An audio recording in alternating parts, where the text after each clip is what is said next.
even know what it is. It's got me searching.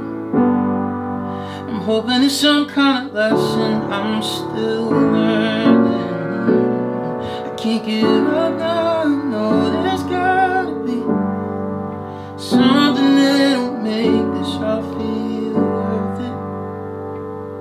Oh, when I finally figure out, when I figure out my purpose.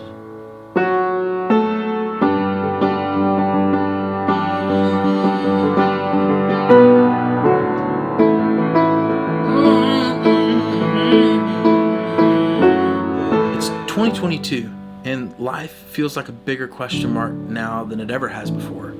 Between COVID and politics, the fight for equality, and all the senseless violence that's happening in between, that really just reminds us that we're not quite there yet.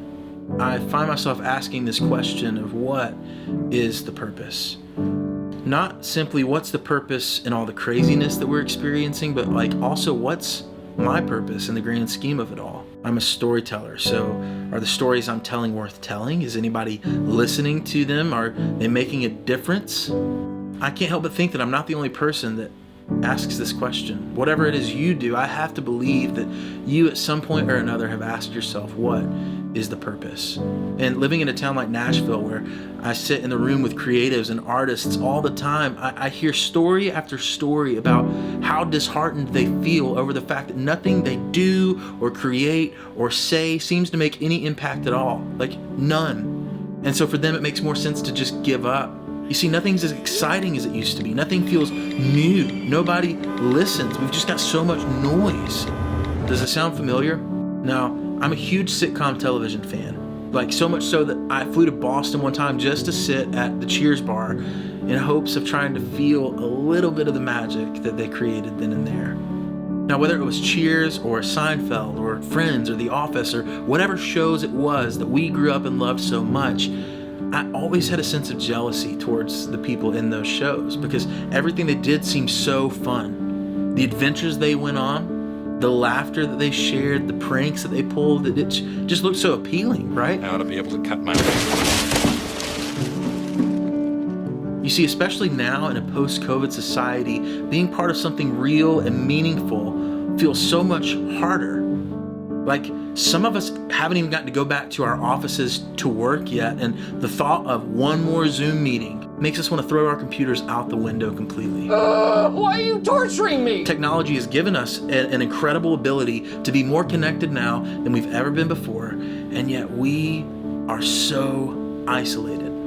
Especially during quarantine, platforms like TikTok and Instagram gave it their best shot to keep us laughing. Streaming services like Netflix created incredible original shows just to keep us entertained. Then Disney went above and beyond like they always do and convinced us that we had all died and gone to heaven when they put Tobey Maguire, Andrew Garfield, and Tom Holland all in one perfect Spider-Man movie. All these are good things. Really, really good things. But as hard as they try to make us feel seen and known, and it's terrifying sometimes how much they do seem to know about us, and it's terrifying sometimes just how much they do seem to know about us, everything that they do is just a very temporary distraction from what it is that we are really needing as human beings. So let's go back to the sitcoms that I mentioned earlier. Have we ever wondered what it was that those people have that we don't? Let's consider it. Every day, Norm Peterson walks into the same bar with the same people, tells the same corny joke. Every morning, Jim Halpert wakes up, goes into the same office, sits in the same conference room at the same desk with the same people. George Costanza, Kramer, Elaine, all of these shows, all these people share a common theme. They laugh together. They go on adventures together, yes, but they also cry together. They mourn together.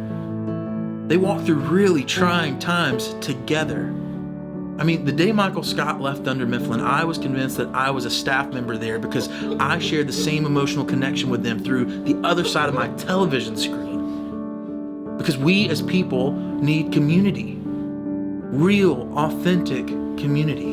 A philosopher named David Spangler once said, "Some people think that they are in community, but they are only in proximity. True community requires commitment and openness. It's a willingness to extend yourself to encounter and know the other. So what does all this have to do with purpose? Well, it's simple. The quickest way to find your purpose is to immerse yourself into true and authentic community. You can be a TikTok sensation and have millions of followers. That's fine. But you're never going to make more of an impact in that context than in the one when you show up physically day in and day out to the same group of people and contribute to that community. You're a vital part of humanity, one giant community. And just because you're at a crossroads in your professional or your personal life, it doesn't mean that you've lost your purpose. And hear me out. I want to be a part of global, large communities that fight for the same things that we fight for, but we also have to be a staple in the community of people that are around us, where everybody knows your name, where you can show up as your truest self without the fear of rejection. And once you start doing that, once I start doing that, I have a really good feeling that purpose is going to start finding us rather than us having to go and look for it.